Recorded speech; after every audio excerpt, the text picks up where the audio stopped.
شرور أنفسنا ومن سيئات أعمالنا من يهده الله فلا مضل له ومن يضلله فلا هادي له ونشهد أن لا إله إلا الله وحده لا شريك له ونشهد أن سيدنا مولانا محمدا عبده ورسوله أما بعد أعوذ بالله من الشيطان الرجيم بسم الله الرحمن الرحيم واعتصموا بحبل الله جميعا ولا تفرقوا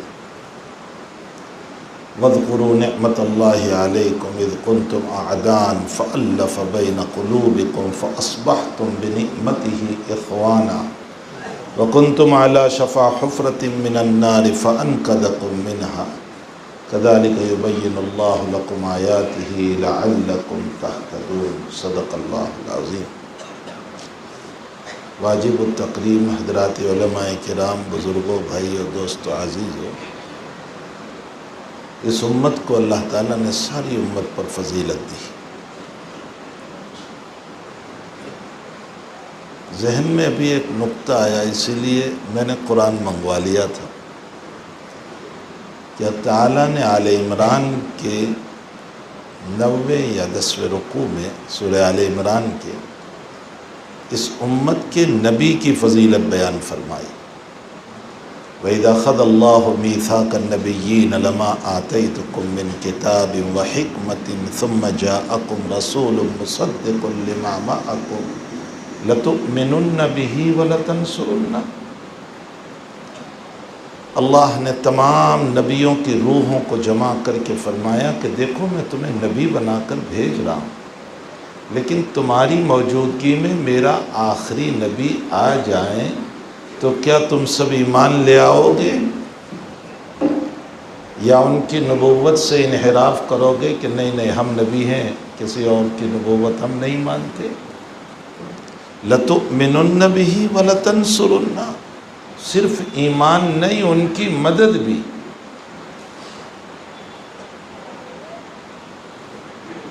آپ کو وہ واقعہ یاد ہوگا کہ حضرت عمر رضی اللہ تعالیٰ عنہ تورات کے کچھ اوراق لے کر آئے اور حضرت سے فرمایا کہ حضرت میں تورات پڑھوں؟ یہ حضرت کے اخلاق کریمانہ تھے، فرمایا پڑھو۔ یہ اخلاق کریمانہ تھے حضرت کے، فرمایا پڑھو۔ اب جو پڑھنے لگے تو حضرت کا چہرہ متغیر ہو رہا ہے، بدل رہا ہے۔ صدیق اکبر نے فرمایا ثقلت کا امک عمر، تیری ماں تجھ کو روئے، نبی کا چہرہ تو دیکھ تو۔ یوں نظر اٹھا کر کے دیکھا تو حضرت عمر حضور غصے میں تھے اور فرمایا کہ عمر میری کتاب کے ہوتے ہوئے تو منسوخ کتاب پڑھ رہے ہو۔ لو کان موسیٰ حیًّا، اگر موسیٰ زندہ ہوتے تو ان کو بھی مجھ پر ایمان لانا پڑتا۔ لَتُؤْمِنُنَّ بِهِ وَلَتَنْصُرُنَّهُ، ایمان بھی لانا ہے، مدد بھی کرنا ہے۔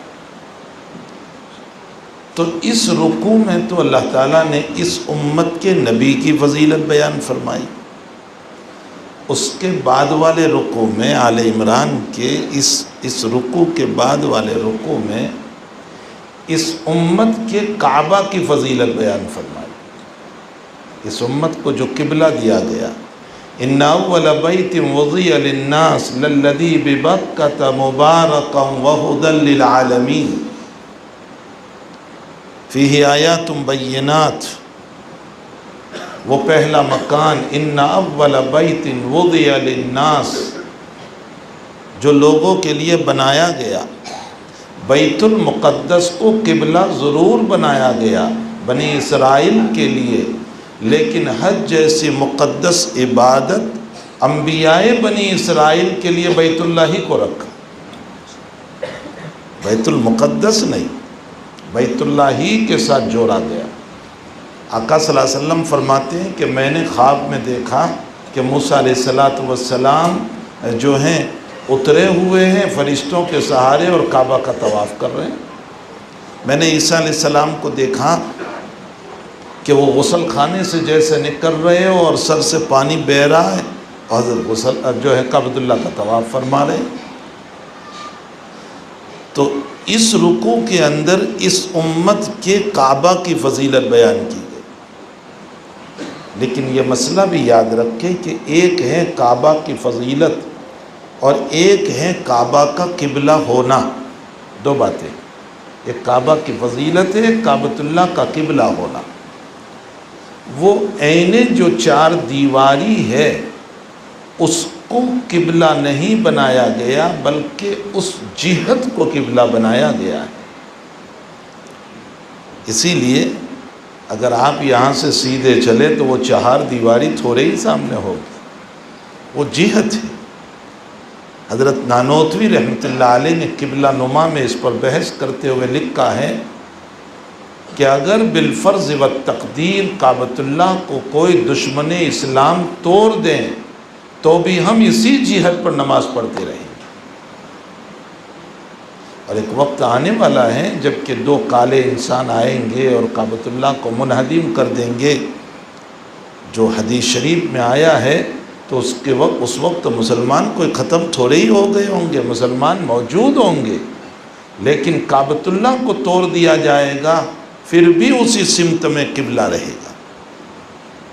اور فلائٹ میں جب نماز پڑھی جاتی ہے تو کہاں قبلہ کعبہ ہوتا ہے؟ سمت قبلہ ہے۔ ایک ہے کعبہ کی فضیلت اور ایک ہے کعبہ کا قبلہ ہونا، دو مسئلے ہیں۔ بہرحال اس امت کے کعبہ کی فضیلت بیان کی گئی، جس سمت کو بنایا گیا اس کی فضیلت بیان کی گئی۔ اس کے بعد والے رکوع میں آل عمران میں اس امت کی کتاب کی فضیلت بیان کی گئی۔ وَاعْتَصِمُوا بِحَبْلِ اللَّهِ جَمِيعًا، یہاں حبل اللہ سے مطلب متفق علیہ قرآن کریم، قرآن کریم کو مضبوطی سے تھامو، وَلَا تَفَرَّقُوا، اختلاف نہ کرو۔ وَاعْتَصِمُوا بِحَبْلِ اللَّهِ جَمِيعًا وَلَا تَفَرَّقُوا۔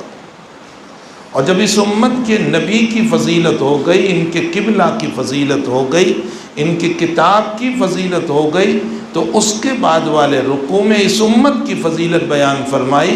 كُنْتُمْ خَيْرَ أُمَّةٍ أُخْرِجَتْ لِلنَّاسِ تَأْمُرُونَ بِالْمَعْرُوفِ وَتَنْهَوْنَ عَنِ الْمُنْكَرِ، تسلسل کے ساتھ۔ ان چاروں رکوع میں اگر ہم غور کریں تو اللہ تعالیٰ نے اس امت کے جو فضائل اور مناقب بیان کر دیے، نبی کی فضیلت، قبلہ کی فضیلت، کتاب کی فضیلت، اور آگے چل کر ان کی فضیلت بھی بیان فرمائی کہ تم بہترین امت ہو۔ اب اس سے قول یہ ہے کہ صحابہ مراد ہے، یعنی صحابہ کی فضیلت بیان کی جا رہی ہے، کنتم خیر امت اخرجت للناس سے۔ اگر صحابہ مراد ہیں تو پھر یوں کہا جائے گا کہ اس امت میں سب سے بہتر صحابہ ہیں، اور اگر یہ پوری امت مراد ہے تو اس صورت میں کہا جائے گا تمام امتوں میں سب سے افضل یہ امت ہے۔ لیکن اس امت سے مطلب امت مسلمہ ہے، امت اجابہ ہے، امت دعوت نہیں۔ جنہوں نے دعوت کو ابھی قبول نہیں کیا وہ مراد نہیں ہے، امت اجابہ ہے، جنہوں نے دعوت کو قبول کر لیا وہ لوگ مراد ہیں۔ تو بہرحال اس قرآن کریم کے ان چاروں رکوع میں آل عمران میں اس صورت میں اس امت کی فضیلت بیان کی گئی، اور اس امت کی فضیلت کے سلسلے میں آپ اتنا سمجھ لیں کہ جناب نبی کریم صلی اللہ علیہ وسلم جب معراج میں تشریف لے گئے تو اس موقع پر حق تعالیٰ جل شانہ سے قرب خداوندی ہوئی۔ ثم دنا فتدلی فکان قاب قوسین او ادنی۔ جمہور صحابہ و تابعین قائل ہیں رؤیت خداوندی کی، کہ اللہ کی رؤیت ہوئی ہے۔ امی جان حضرت عائشہ رضی اللہ تعالیٰ عنہ منع فرماتی ہے کہ رؤیت نہیں ہوئی، لیکن علماء نے لکھا ہے کہ امی جان تو اس وقت نکاح میں بھی نہیں آئی تھی، یہ تو مکی زندگی کا واقعہ ہے، اور پھر امی جان کی عمر بھی مختصر تھی، اور ان کے مقابلے میں 30 بڑے صحابہ بیان فرماتے ہیں رؤیت خداوندی کو، اس لیے ان صحابہ کرام کی روایت کو فضیلت ہوئی اور رؤیت ہوئی ہے، اور اللہ سے بالکل قریب ہوئے۔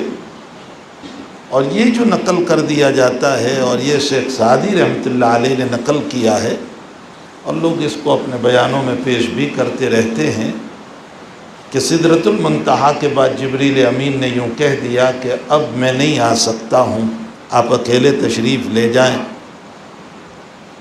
اس لیے کہ اگر یکسر موئے برتر پرم فروغ تجلی بسوجت پرم، لوگ خوب اس شعر کو پیش کرتے ہیں، حقیقت یہ ہے کہ شیخ سعدی رحمۃ اللہ علیہ سے سہو ہوا ہے۔ مسلم کی روایت ہے ثم عرضت به الی اللہ تبارک و تعالی، نبی علیہ السلام فرماتے ہیں پھر میں اللہ کے قریب پہنچا جبریل کے ساتھ، اور یہ کہنا کہ جبریل کے پر جل جائیں گے، قرآن کریم تو یہ کہتا ہے کہ ملائکۃ الحافین حول العرش یسبحون بحمد ربہم، اللہ کے عرش کے چاروں طرف ملائکہ رہتے ہیں اور اللہ کی تسبیح پڑھتے رہتے ہیں۔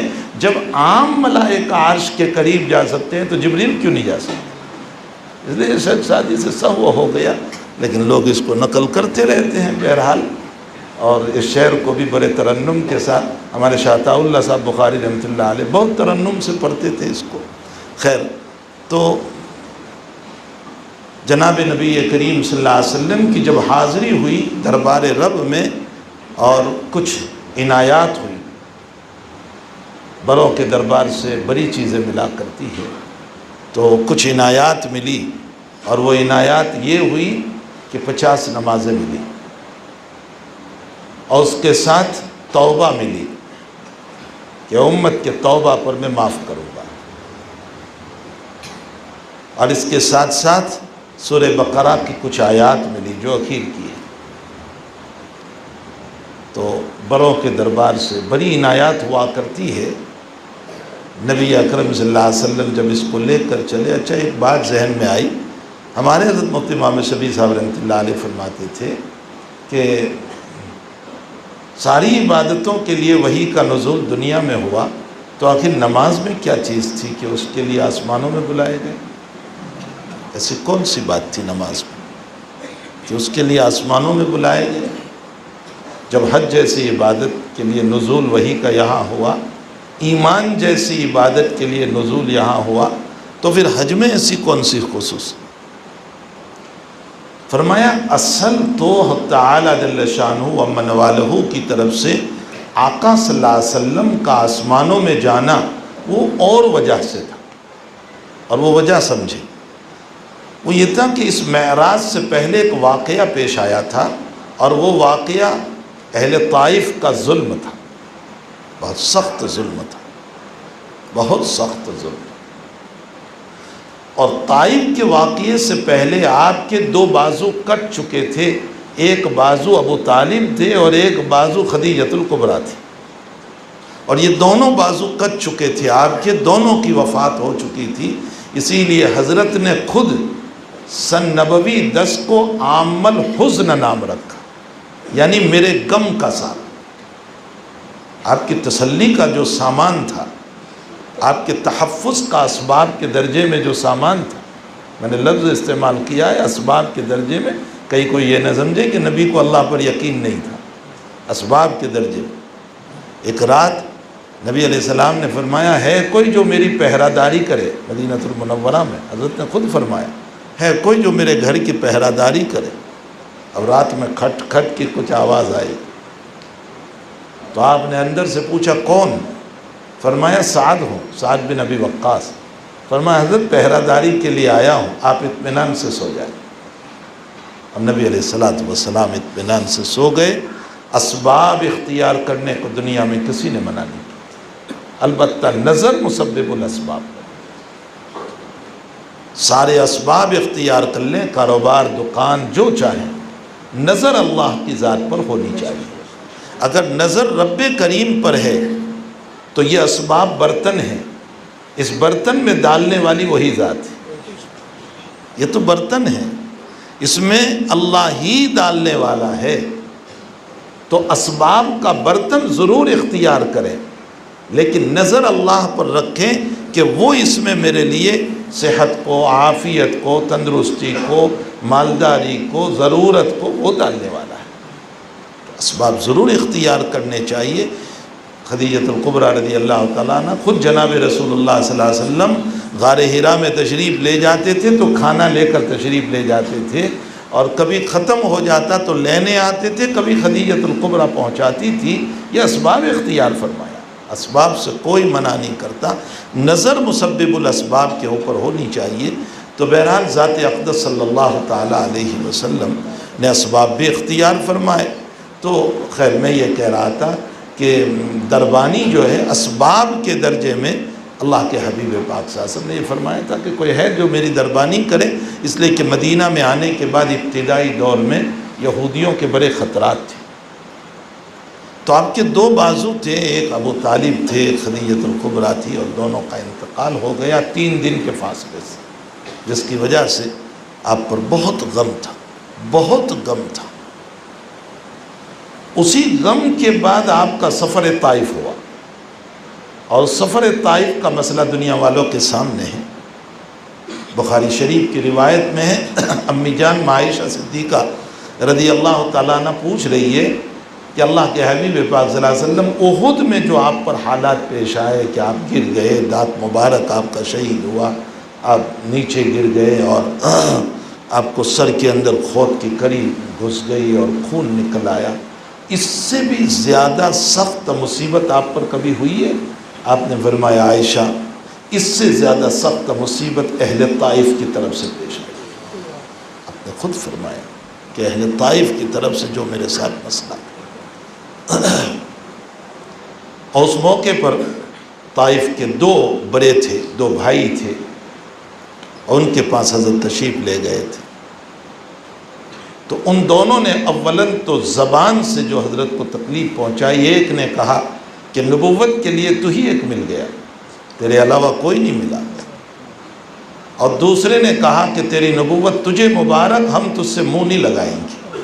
اب بخاری شریف کی روایت پڑھیں، میرے بھائیوں ہمیں ذرا سا کوئی کہہ دیتا ہے تو راتوں کی نیند ہماری حرام ہو جاتی ہے، اس ذات اقدس کے اوپر کیا گزری ہو۔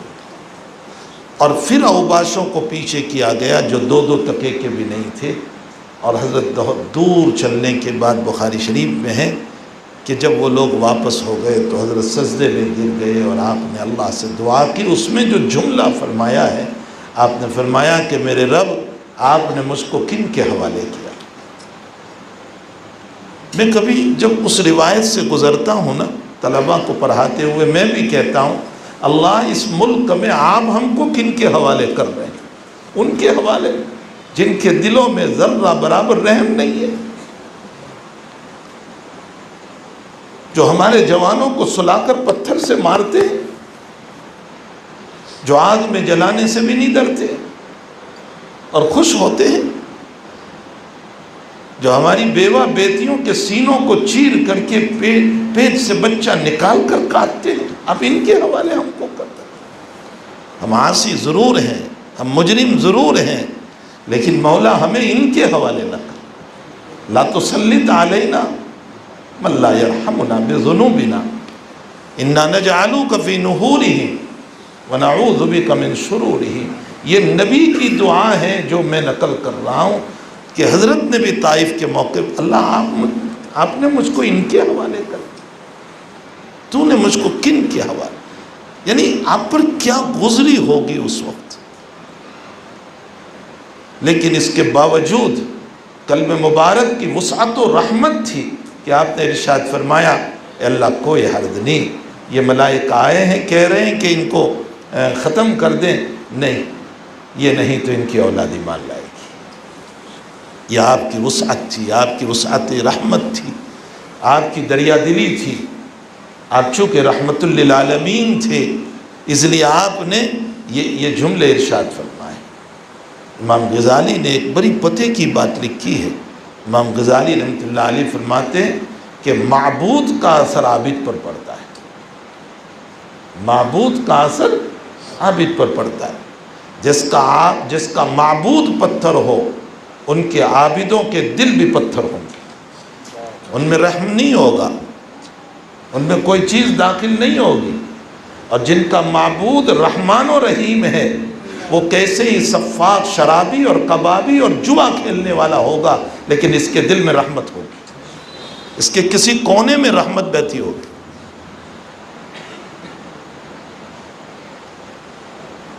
مناظر حسن گیلانی رحمۃ اللہ علیہ نے اپنے استاد محترم حضرت شیخ الہند رحمۃ اللہ علیہ کا درس کا ایک جملہ نقل فرمایا ہے۔ اس میں ارشاد فرمایا کہ شیخ الہند یہ فرمایا کرتے تھے استاد محترم بخاری شریف کے درس میں کہ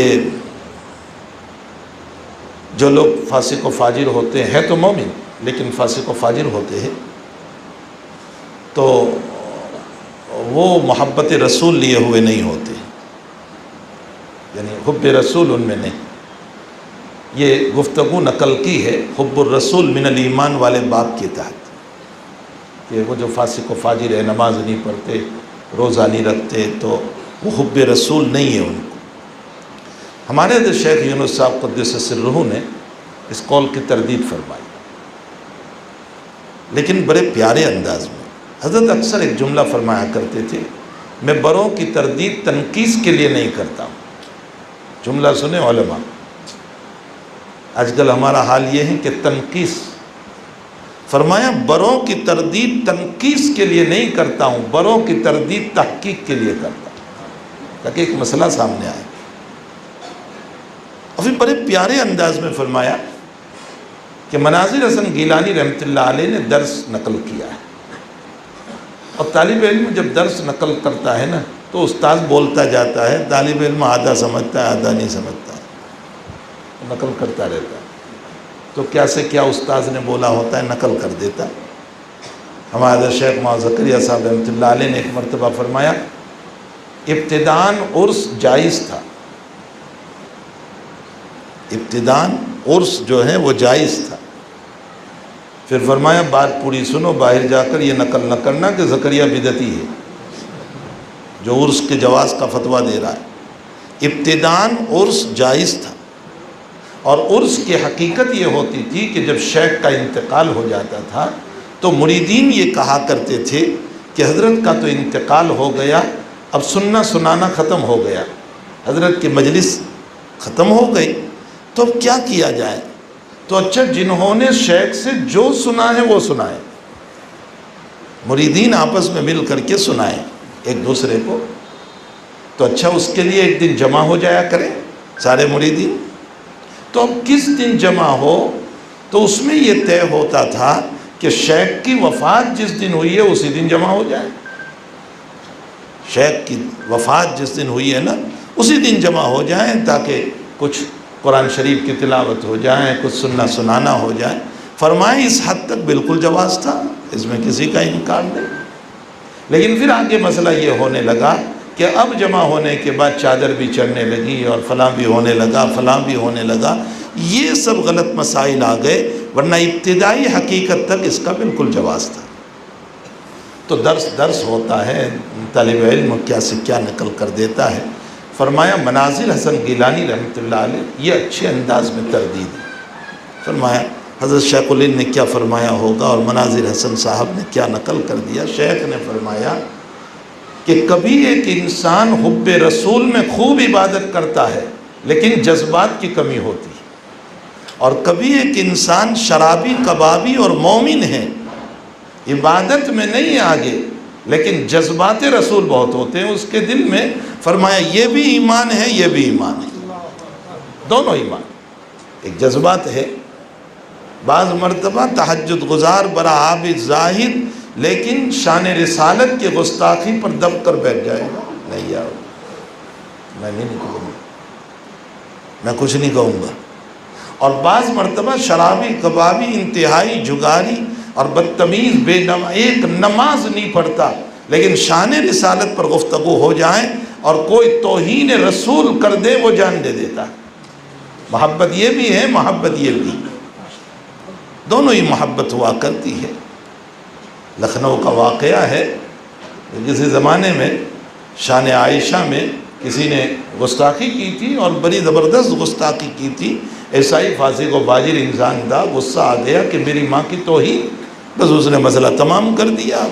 پھر مقدمہ چلا اور جو ہے اس کو سزا ہونے والی تھی، تو اس کا وکیل اس کو سمجھانے لگا کہ میں نے سارے پیپرز تیرے جو ہیں وہ تیرے پاگل پنے کے تیار کروائے ہیں، تاکہ ہم تجھے پاگل ثابت کریں گے تو تو بھی کہہ دینا کہ ہاں مجھے دورہ پڑتا رہتا ہے، تاکہ تیری رہائی ہو جائے پاگل پنا۔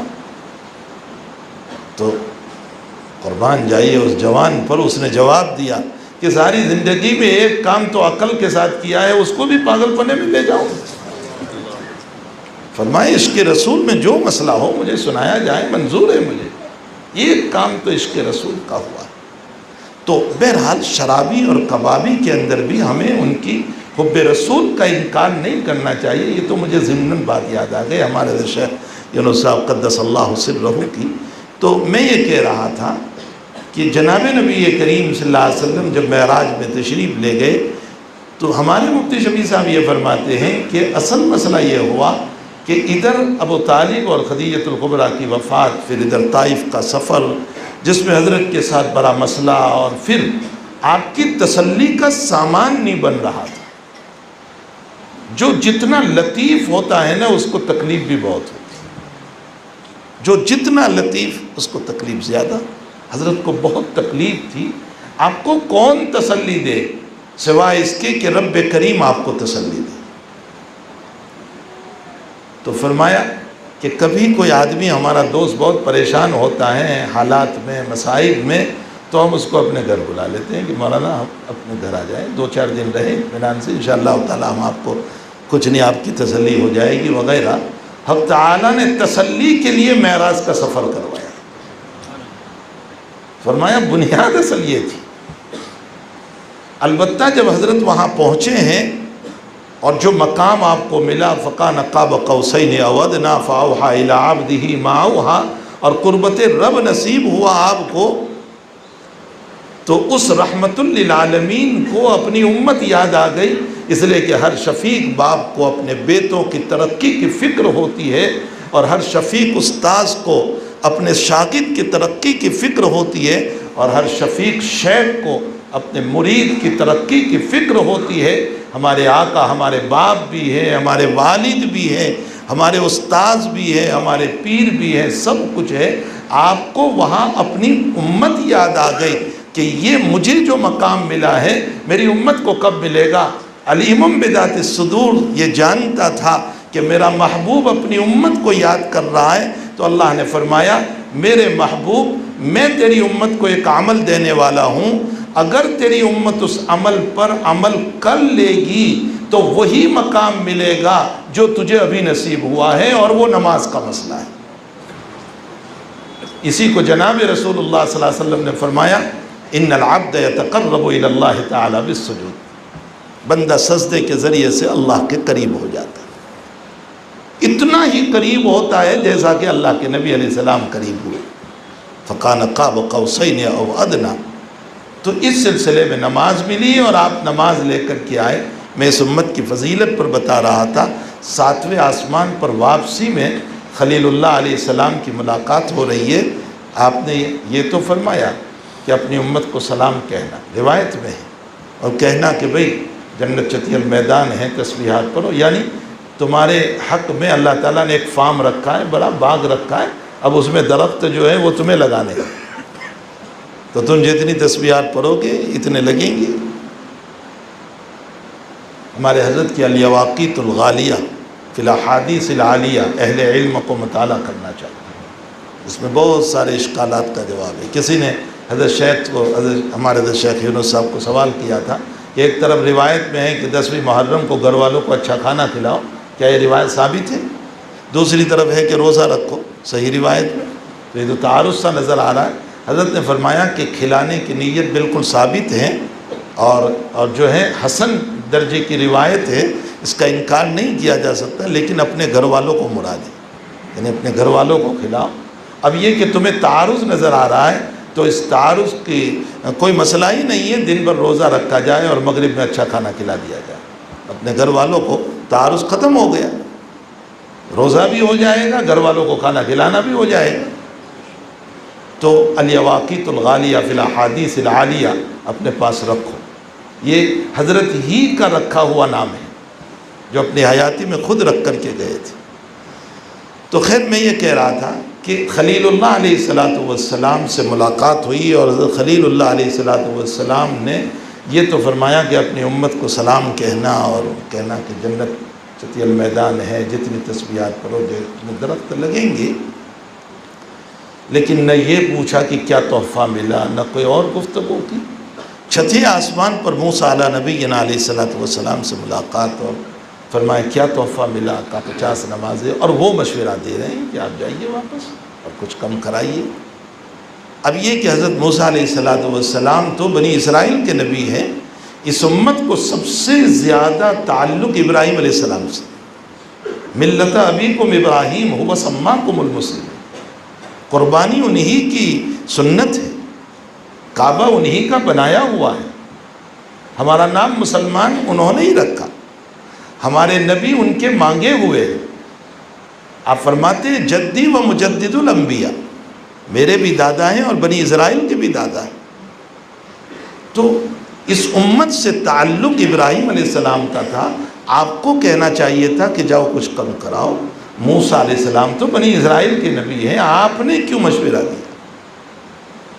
فتح الملہم میں علامہ عثمانی رحمۃ اللہ علیہ نے اس مسئلے کو بہت کھولا ہے، بہت کھولا ہے ہمارے علماء کو۔ اس کو یہ میں اس لیے بتا رہا ہوں تاکہ حب رسول پیدا ہو، عشق رسول پیدا ہو، ہمارا دل جو ہے نبی کی طرف چلے کہ وہ نبی ہمیں کیا کیا دے کر گیا، ہمارے کیا فضائل بیان کر کے گیا، کیسے وہ لطائف میں ہمیں ہمارا مقام بتا کر کے گیا، کس انداز سے وہ بیان کر کے گیا۔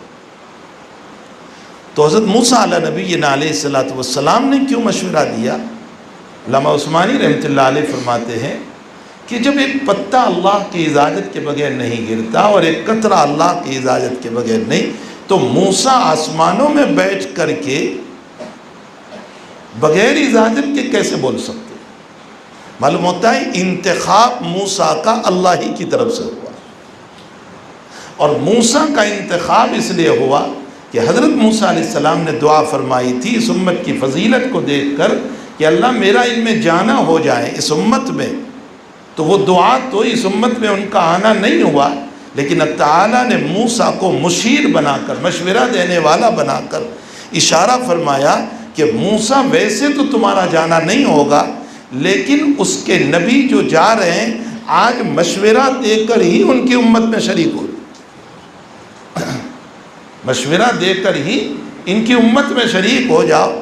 جس نبی کی امت میں اولو العزم پیغمبر مشورہ دے کر شریک ہوتا ہو، اس امت کی فضیلت کتنی بڑی ہو۔ افسوس کہ ہم اپنے مقام بھول گئے، ہم اپنا منصب بھول گئے، اور صورت ایمانی پر ہم چل رہے ہیں۔ ہمارے پاس صورت ایمانی ہے، حقیقت ایمانی نہیں ہے۔ یہ لوگ جو کہہ رہے ہیں کہ مسلمانوں کو مارے جا رہے ہیں، مسلمانوں کو مارے جا رہے ہیں، خدا پاک کی قسم حقیقت ایمانی کو کوئی نہیں مار سکتا، یہ صورت ایمانی کو مار رہے ہیں۔ ہمارے پاس صورت ایمان ہے، اور یاد رکھو صورت ایمان سے کچھ نہیں ہوتا ہے، کچھ نہیں ہوتا ہے۔ اس کی مثال ایسی ہے جیسے علامہ رومی نے مثال دی کہ جواری کے کھیت کے اندر بیچ میں اسٹیچیو بناتے ہیں، اس پر کپڑا ڈالتے ہیں اور وہ ہلتا رہتا ہے تاکہ چڑیا نہ آئے۔ فرمایا چڑیا کو اگر پتہ چل جائے کہ یہ صورت انسان ہے، حقیقت انسان نہیں ہے، تو وہ اس پر بیٹھ کر کے دانہ کھائے گی۔ اللہ نے ہماری لاج رکھی ہے ابھی بھی کہ لوگ ہماری بد دعاؤں سے ڈر رہے ہیں۔ خدا پاک کی قسم ان کو اگر پتہ چل جائے کہ ان میں حقیقت ایمانی نہیں ہے، صورت ایمانی ہے، تو یہ ہمارے سروں پر پیشاب کریں گے۔ ہمیں حقیقی ایمان اپنی زندگی میں لانے کی ضرورت ہے۔ اور حقیقت ایمانی کس کو کہتے ہیں؟ مصعب ابن عمیر سے پوچھو کہ مکہ سے نکل رہے ہیں اور اہل مکہ نے کہا کہ ہماری کنٹری کا کمایا ہوا مال آپ مدینے نہیں لے جا سکتے، تو آپ نے سارا مال چھوڑا اور پہنے ہوئے کپڑوں کے ساتھ دربار نبوت میں پہنچے اور فرمایا کہ یا رسول اللہ انہوں نے سارا مال لے لیا۔ حضرت فرماتے سودا سستا ہے، ایمان تو لے آئے، تو ایمان لے کر کے تو آگے۔ ابو سلمہ سے پوچھو حقیقت ایمان کہ نکل رہے ہیں اور ام سلمہ سے متعلق کہہ رہے ہیں اہل مکہ کہ تم جا سکتے ہو ہجرت کر کے، ہماری بیٹی کو نہیں لے جا سکتے، ام سلمہ کو۔ تو حضرت ابو سلمہ ام سلمہ کو کہہ رہے ہیں، فرمایا میں تجھے چھوڑ سکتا ہوں، اپنے محبوب کو نہیں چھوڑ سکتا۔ آپ حیات الصحابہ پڑھیں، یہ حقیقت ایمان ہے۔ آج میرا اور آپ کا حال یہ ہے کہ ہمارے 100 روپے کے لیے ہم نماز چھوڑ دیتے ہیں، ہم 100 روپے کے لیے اپنے ایمان کا سودا کر لیتے ہیں، ہم جھوٹی قسم کھا لیتے ہیں، ہم اللہ کے نام کی بے حرمتی کر لیتے ہیں۔ ایک مسئلے میں حضرت عائشہ رضی اللہ تعالیٰ عنہ عبداللہ ابن زبیر رضی اللہ تعالیٰ عنہ بھانجے سے ناراض ہو گئے، بہت ناراض ہو گئے، اور قسم کھا لی کہ میں عبداللہ ابن زبیر سے بات نہیں کروں گی۔ اب عبداللہ ابن زبیر پریشان ہے، تو 2 قریشیوں کو لیا اور فرمایا چلو اور تم آگے آگے رہو، اور یوں کہنا کہ امی جان ہم آئے ہیں کچھ حدیثیں معلوم کرنے کے لیے۔ تو امی جان کہے گی کہ اچھا آ جاؤ، تو آپ یوں کہنا کہ ہم سب آ جائیں، یہ نہ کہنا ہم 2 آ جائیں، ہم سب آ جائیں، منتی کہنا مولوی لوگوں کے پاس منتی، سب آ جائیں یعنی میں بھی آ جاؤں گا اس میں۔ گئے اور اسی طرح کیا، تو فرمایا ہم آ جائیں، تو حضرت عائشہ نے فرمایا آ جاؤ، فرمایا سب آ جائیں، فرمایا سب آ جاؤ۔ تو 2 جو تابعی تھے وہ تو ورائے پردہ بیٹھ گئے، اور عبداللہ ابن زبیر بھانجے تھے وہ پردے کے پیچھے چلے گئے اور لپٹ پڑے۔ بخاری شریف میں کتاب الایمان والنذر میں لپٹ پڑے، اور لپٹ کر امی جان سے بہت معافی مانگی اور فرمایا مجھے معاف فرما دیجئے۔ حضرت عائشہ فرماتی ہے میں نے اپنے قسم کے خلاف مجھے بات کرنا پڑا، میری قسم ٹوٹی۔ حضرات علماء جانتے ہیں قسم کا کفارہ 1 غلام ہے، لیکن حضرت عائشہ نے 40 غلام آزاد کیے، اور وفات سے پہلے یہ کہہ رہی ہے کہ اللہ تو اس قسم کے ٹوٹنے پر میری پکڑ نہ کرنا کہ میں تیری قسم اور تیرے نام کی بے حرمتی کر چکا۔ آج مارکیٹ میں دیکھو اللہ کے نام کی کیسے بے حرمتی، یہ صورت ایمان ہے، حقیقت ایمان نہیں ہے۔ حقیقت ایمان کچھ اور چیز ہے۔ اللہ ہم سب کو نصیب فرما دے حقیقت ایمان، لیکن اللہ نے صورت ایمان پر بھی لاج رکھی ہے، ہماری اس پر بھی ہماری لاج رکھی ہے۔ تو بہرحال یہ عظیم المرتبت امت ہے۔ مجھے تو صرف یہ سنانا تھا کہ حضرت موسیٰ علیہ نبینا علیہ السلام جو ہے وہ مشورہ دے کر اس امت میں شریک ہوئے ہیں، تو اب آپ انداز لگائیں کہ اس امت کا مقام کتنا بڑا ہوگا۔ تو یہ امت کی بڑی فضیلت ہے، اس امت کو جو کتاب دی گئی ہے نا، بڑی عظیم المرتبت کتاب دی گئی، بہت عظیم المرتبت کتاب دی گئی ہے۔ دنیا میں کوئی کتاب ایسی نہیں ہے جو حفظ ہوتی ہو۔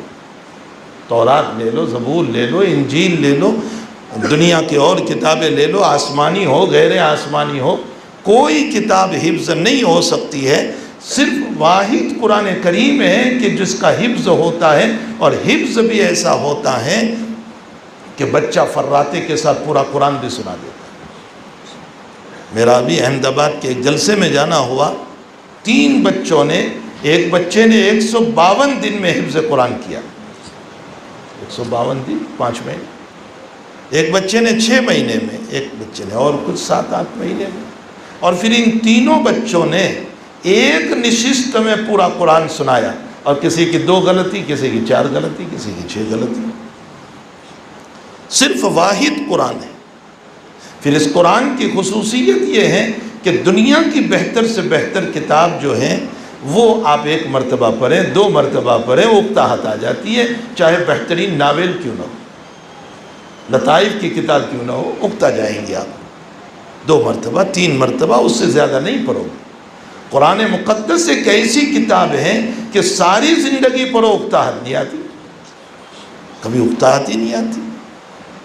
بعض ارباب علم اور بعض ارباب حفظ آج بھی ایسے ہیں، آج فی زماننا، کہ جو صرف رمضان میں نہیں پورے سال ہر 2 دن میں قرآن ختم کرتے ہیں، آج بھی ایسے لوگ موجود، اور کوئی اکتاہٹ نہیں آ رہی۔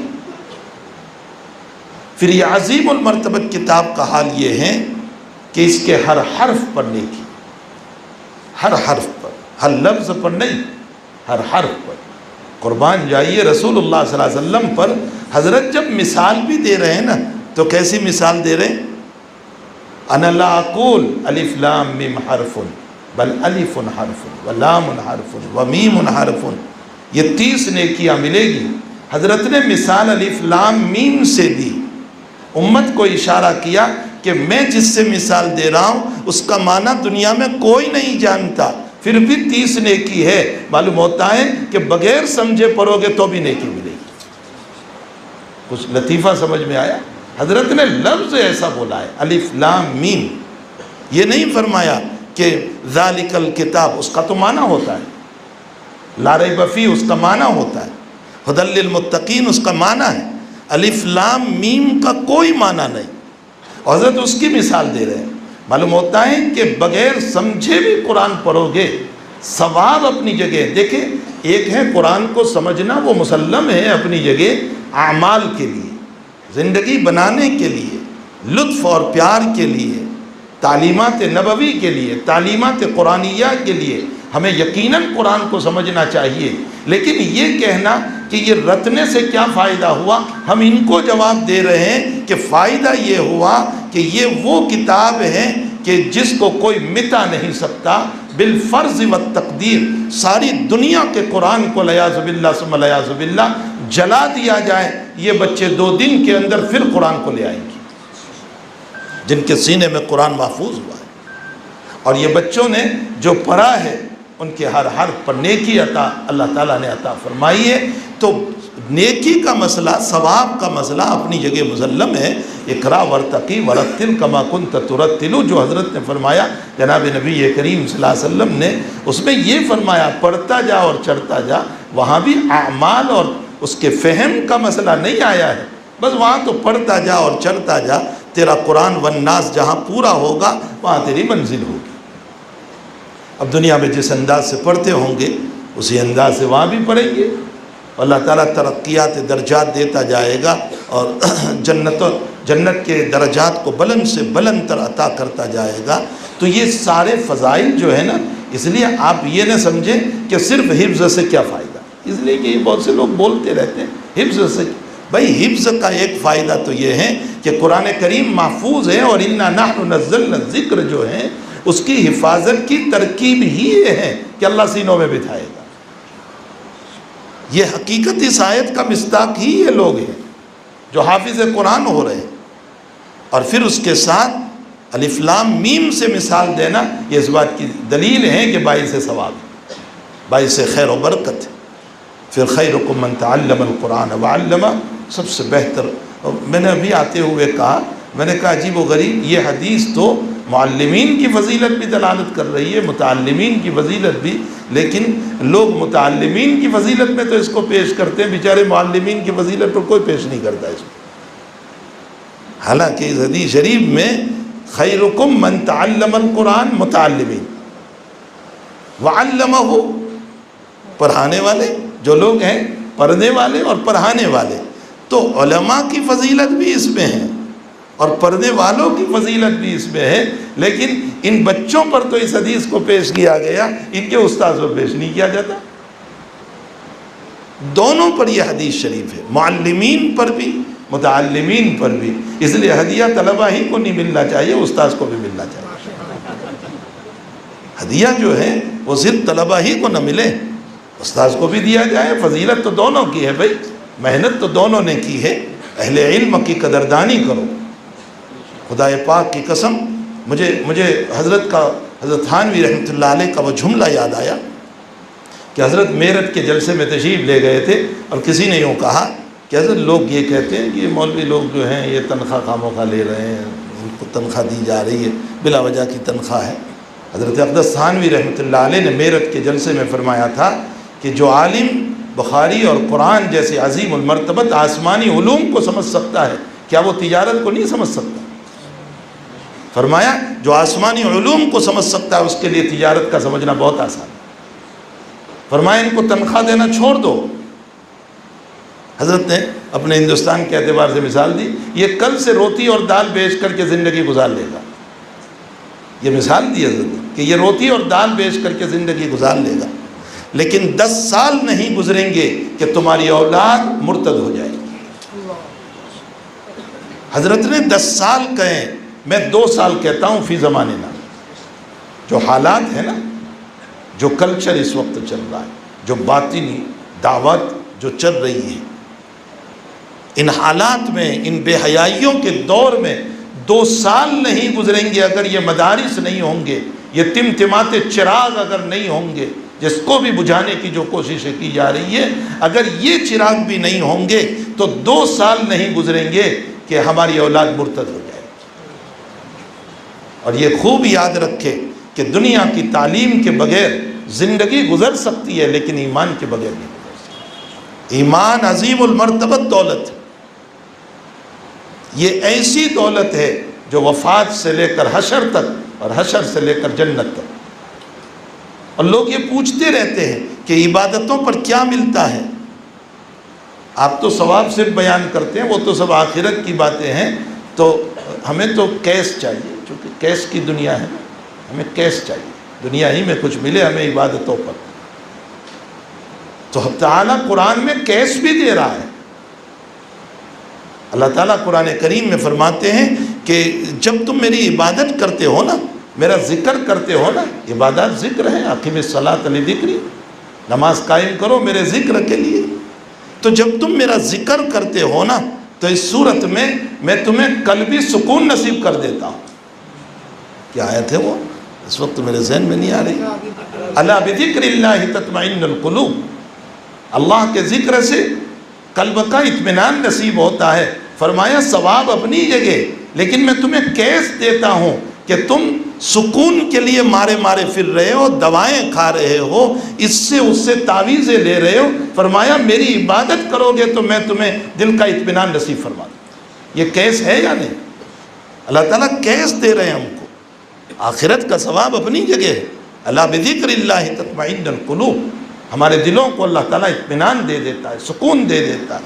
اسی لیے ہمارے حضرت حاجی امداد اللہ صاحب رحمۃ اللہ علیہ کا ایک عمل ہے، فرمایا اگر راتوں میں نیند نہ آئے تو حضرت نے ارشاد فرمایا کہ کثرت سے درود شریف پڑھ لو، اس لیے کہ درود شریف میں جمال ہے، اور فرشتہ اس درود کو لے کر چلتا ہے دربار نبوی میں، تو وہاں سے توجہ اللہ ہوگی، ادھر سے انشاءاللہ فیضان خداوندی ہوگی۔ بھائی صاحب نے بہت گہری بات فرمائی۔ ہمارے حضرت دانوتوی رحمۃ اللہ علیہ سے کسی نے پوچھا کہ حضرت آپ ایسے صاحب سے بیعت ہو گئے جو عالم نہیں، ایسے صاحب تو عالم نہیں تھی، عربی تیسرے تک پڑھے۔ فرمایا ایسے صاحب سے بیعت ہو گئے جو عالم نہیں، آپ تو علم فلسفہ اور علم منطق اور فلاں حضرت گنگوئی آپ اتنے بڑے اور ان سے بیعت ہوئے۔ تو حضرت دانوتوی نے فرمایا وہ عالم نہیں، عالم گھڑ ہے، یعنی عالم بناتے ہیں۔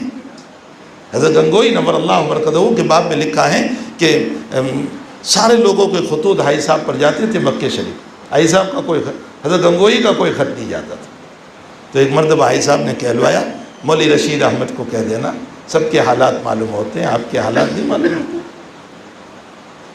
بہت پیار تھا حاجی صاحب کو، بہت پیار تھا۔ ایک عورت بیعت ہونے آئی حضرت گنگوئی نور اللہ مرکزہ سے، اور حاجی صاحب بیٹھے ہوئے تھے۔ فرمایا حضرت یہ بار بار بیعت ہونے آتی ہے، میں اس کو منع کرتا ہوں، میں بیعت نہیں کرتا، میں بیعت نہیں کرتا۔ حاجی صاحب نے فرمایا بیعت کر لو اس کو۔ فرمایا حضرت آپ ہیں؟ فرمایا نہیں، اس لیے کہ اس کو دل کے اندر عظمت آپ سے ہے، اور فائدہ اسی سے پہنچتا ہے جس کی عظمت ہوا کرتی، میرے متعلق اس کو عظمت نہیں ہے، اس لیے تجھ سے فیض پہنچے گا، بیعت کر لو اس سے۔ تو فرمایا سب کے حالات آتے ہیں، میرے مولوی رشید کے حالات نہیں آتے۔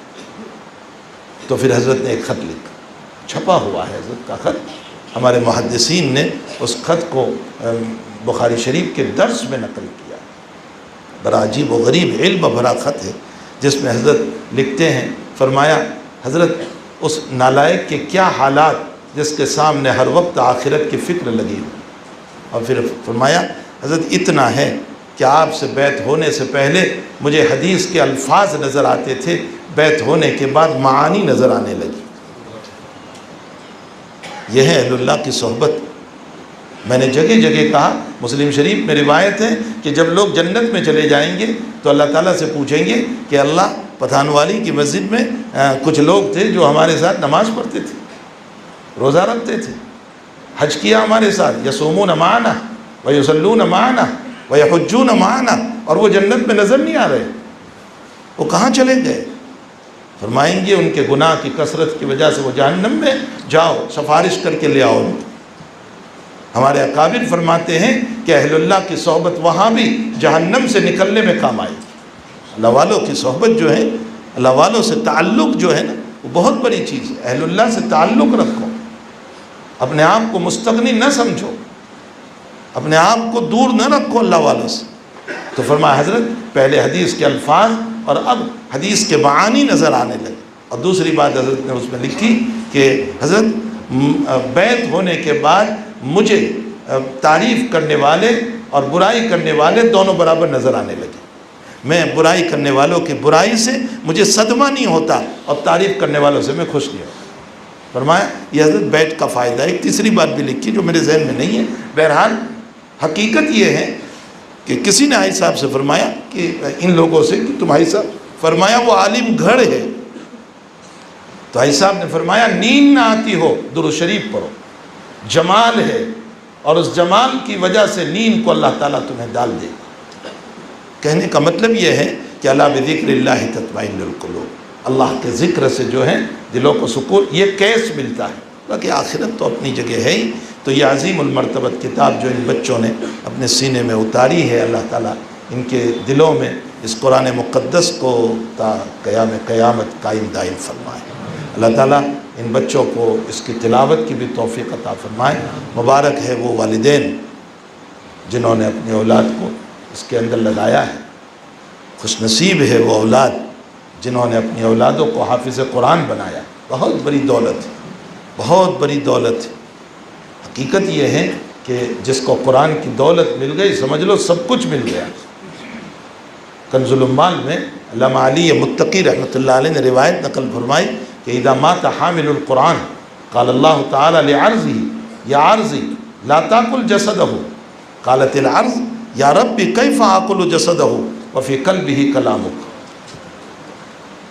جب حافظ قرآن، عامل قرآن اور عالم قرآن مرتا ہے تو اللہ تعالیٰ زمین سے کہتا ہے اس کو ٹچ نہ کرنا، اس کو نہ کھانا۔ تو زمین کہتی ہے میں کیسے ٹچ کروں اس کو، کیسے جو ہے اس کو کھاؤں جبکہ اس کے سینے میں تیرا قرآن موجود ہے۔ یہ قرآن کریم ہے، عظیم المرتبت کتاب ہے جو تعالیٰ جل شانہ نے اس امت کو بڑی فضیلت کے ساتھ عطا فرمائی ہے۔ اس کا ایک ایک لفظ حکیم الاسلام حضرت قاری طیب صاحب نور اللہ مرقدہ نے لمبی تقریر کی ہے، میں اس کا اجمالی خلاصہ پیش کروں۔ حضرت نے فرمایا کہ جب انسان کو قبر میں سلایا جاتا ہے تو اس کے سیدھی طرف سے، اس کی دائیں طرف سے اس کی نماز آتی ہے، اور اس کی بائیں طرف سے اس کا روزہ آتا ہے، اس کے پاؤں کی طرف سے اس کا زکوٰۃ اور حج آتا ہے، اور اس کے سر کی طرف سے تلاوت قرآن آتا ہے۔ یہ حدیث ہے اپنی جگہ، لیکن قاری صاحب نے اس پر جو تشریح فرمائی ہے نا وہ مجھے نقل کرنا ہے۔ قاری صاحب فرماتے ہیں کہ سر کی طرف سے قرآن کو کیوں رکھا گیا اللہ نے؟ تو حضرت نے ایک مثال دے کر کے سمجھایا، ہمارے اکابر کی کتابیں پڑھو، خدا پاک کی قسم بہت مزہ آتا ہے۔ یعنی میں نے کہا نا کہ عشق رسول پیدا ہو۔ حضرت نانوتوی رحمۃ اللہ علیہ سے کسی نے پوچھا کہ حضرت وہ حدیث شریف میں جو فرمایا کہ نافق حنظلہ نافق حنظلہ، حضرت حنظلہ کہنے لگے میں منافق۔ ابو بکر نے کہا میں بھی منافق۔ گھر پہ جو کیفیت حضور کے مجلس میں جو کیفیت ہے وہ گھر پہ جانے کے بعد نہیں رہتی ہے، کیفیت بدل جاتی۔ تو حضرت سے فرمایا، تو حضرت نے کیا فرمایا؟ ہاں کذا وہاں کذا، یہ بھی ہے یہ بھی ہے، اب یہ بھی ہے یہ بھی ہے۔ اس کی تشریحات محدثین نے فرمائی ہے۔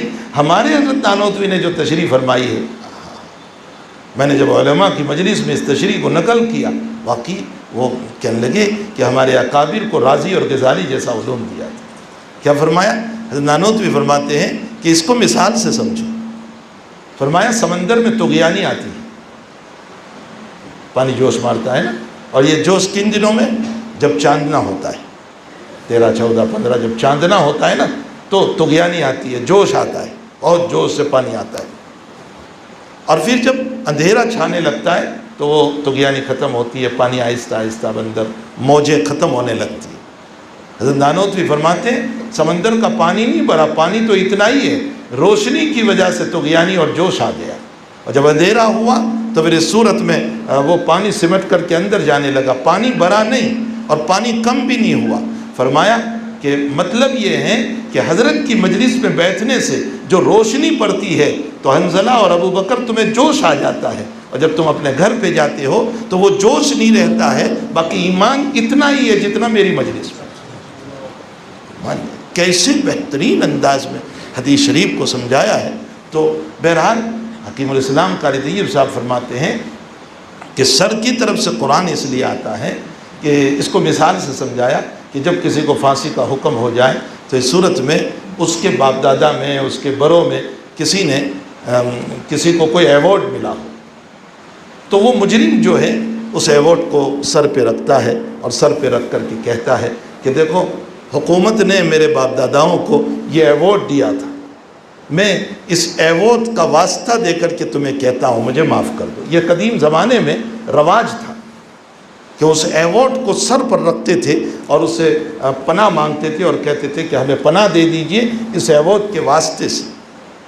اس مثال کو دے کر کے فرمایا کہ ٹھیک اسی طرح جب عذاب آنا شروع ہوتا ہے تو یہ بندہ اپنے سر پر گویا کہ اللہ کے قرآن کا ایوارڈ سر پر رکھ کر کے کہتا ہے میرے مالک تجھے اس ایوارڈ کا واسطہ جو تو نے محبوب کے واسطے سے ہمیں عطا فرمایا ہے تو اس عذاب سے مجھے بچا لے۔ اس کے لیے قرآن کریم سر کی طرف سے آتا ہے۔ تو یہ عظیم المرتبت کتاب ہے، اللہ تعالیٰ نے یہاں جو درجہ حفظ جاری فرمایا ہے بہت مبارک ہے۔ میں کہتا ہوں اپنے بچوں کو خوب دنیا پڑھاؤ، کوئی انکار نہیں کرتا، اس وقت ہمیں بہت ضرورت ہے، لیکن دینی ماحول میں۔ اقرأ باسم ربک الذی خلق، خلق الانسان من علق، یعنی ربک الذی خلق کے اندر پڑھاؤ، دینی ماحول میں پڑھاؤ۔ اگر دینی ماحول میں بچہ جو ہے دنیاوی تعلیم حاصل کرتا ہے، مجھے ابھی بتایا مول صاحب نے، مولانا فیاض صلی اللہ علیہ وسلم نے، کہ یہ بچہ 10 پاس بھی کیا اور حافظ قرآن بھی بنا، بہت بڑی سعادت ہے، بہت بڑی سعادت۔ ایک مدرسے میں میرا جانا ہوا تو وہاں 12 کا ایگزام ابھی بچے دے رہے ہیں اور اگلے سال رمضان کے بعد جو ہیں بخاری شریف میں جا رہے ہیں، دور حدیث میں جا رہے ہیں۔ کہا ماشاء اللہ تعالیٰ عالم بھی بن رہے ہیں، 12 پاس بھی کر لیا، اب جو ہے عالمانہ لباس کے ساتھ اگر وہ لائر بھی بنے گا، اگر وہ ڈاکٹر بھی بنے گا، یا جس فیلڈ میں جائے گا اللہ تعالیٰ جو ہے عالمانہ لباس کی لاج رکھے گا اور یہ امت کے لیے مفید سے مفید تر ثابت ہوگا۔ تو دنیا بھی پڑھائیں تو دینی ماحول میں رہ کر کے پڑھائیں۔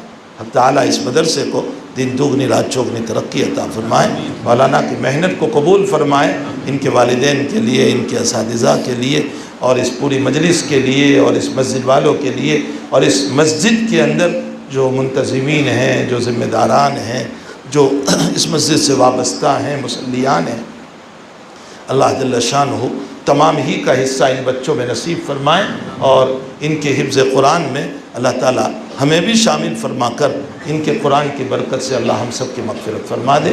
یہ چند باتیں اس وقت جو ذہن میں آئیں وہ میں نے عرض کر دی۔ میں بھی محتاج ہوں، آپ بھی محتاج ہیں، اور مبارک مہینہ آ رہا ہے، گھومنے اور تفریح میں نکالنے کے بجائے اور رات بھر کھیلنے میں لگانے کے بجائے اور گھومنے میں لگانے کے بجائے اپنے مبارک اوقات کو جو ہے اللہ کی یادوں میں گزاریں۔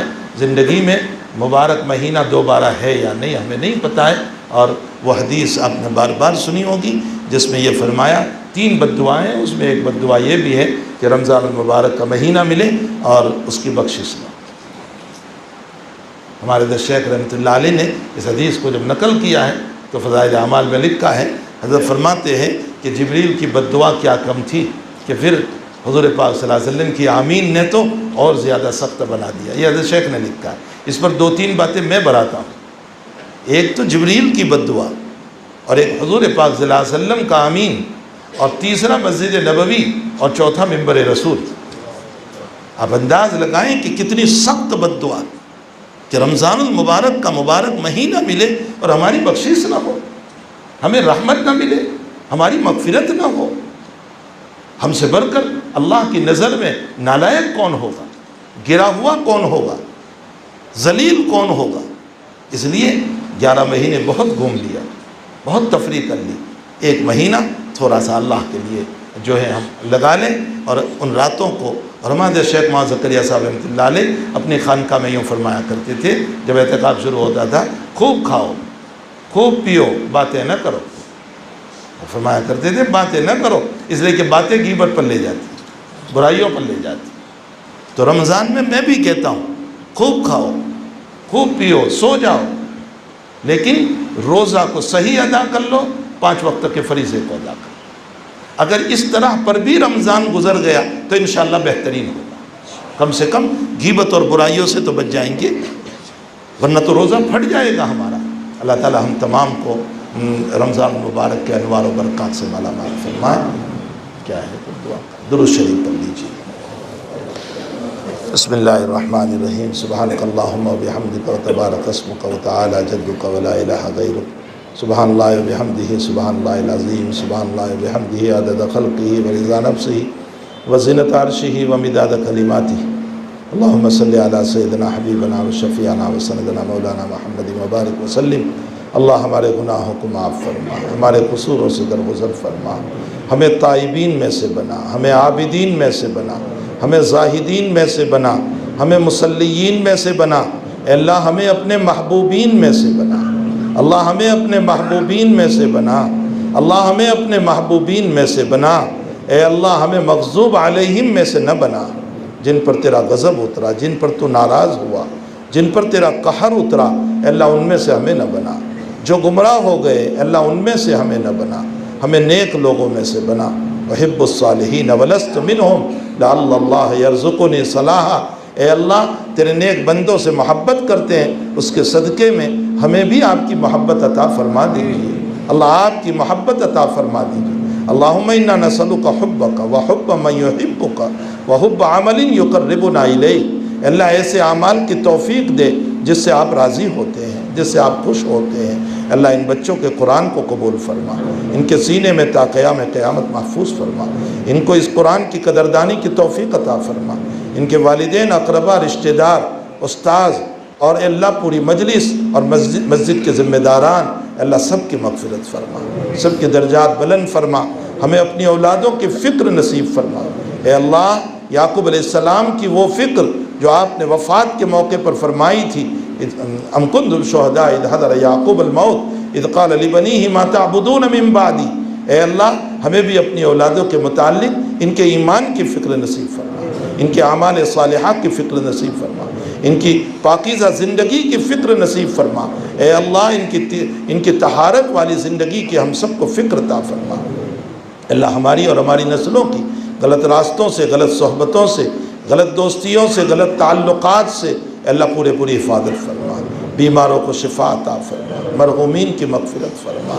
اے الہ العالمین ہمیں جب تک جلائے آبرو عزت و ایمان کے ساتھ جلانا، اور جب اٹھائیں تو ایمان پر خاتمہ فرمانا۔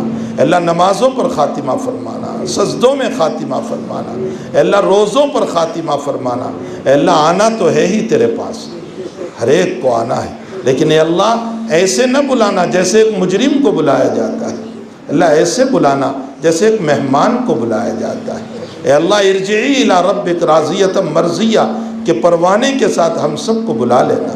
اے اللہ ہمارے گناہوں کی نحوست سے ہمیں ظالموں کے حوالے نہ فرما۔ اللہ رحم و کرم کا معاملہ فرما، اے اللہ رحم و کرم کا معاملہ فرما۔ اے اللہ ایمان اسلام کا بول بالا فرما۔ اے اللہ آقا صلی اللہ تعالیٰ علیہ وسلم کی شان مقدس کو مزید سے مزید بالا تر فرما۔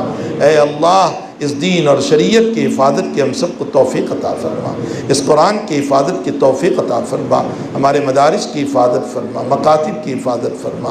اے اللہ مساجد کی حفاظت فرما، خانقاہوں کی حفاظت فرما، مرکزوں کی حفاظت فرما، دعوت و تبلیغ کی حفاظت فرما، دین کے داعیوں کی حفاظت فرما۔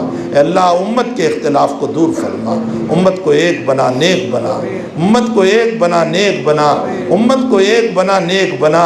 اے اللہ امت کو معاف کرنے والے بنا، درگزر کرنے والے بنا، حبیب کی شان کے مطابق بڑا دل رکھ کر چلنے والے بنا، رحمتیں لے کر چلنے والے بنا۔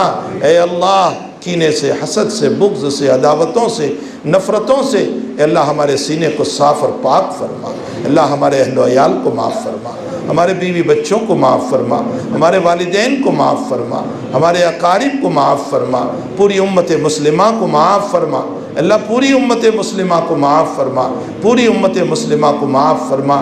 اللہ امت توبہ نہیں کر رہی ہے، ہم ساری امت کی طرف سے آپ سے معافی مانگ رہے ہیں۔ اے اللہ امت کو معاف فرما کر امت کی زب و حالی کو خوشحالی سے مبدل فرما دے، امت کی بدحالی کو خوشحالی سے مبدل فرما دے۔ اللہ ہم سب کی دعاؤں کو اس قرآن کریم کی برکت سے، اس مجمع کی آمین کے صدقے میں جس کی آمین تجھے پیاری ہو قبول فرما لے۔ وصلی اللہ علی نبینا محمد و آلہ و صحبہ اجمعین برحمتک یا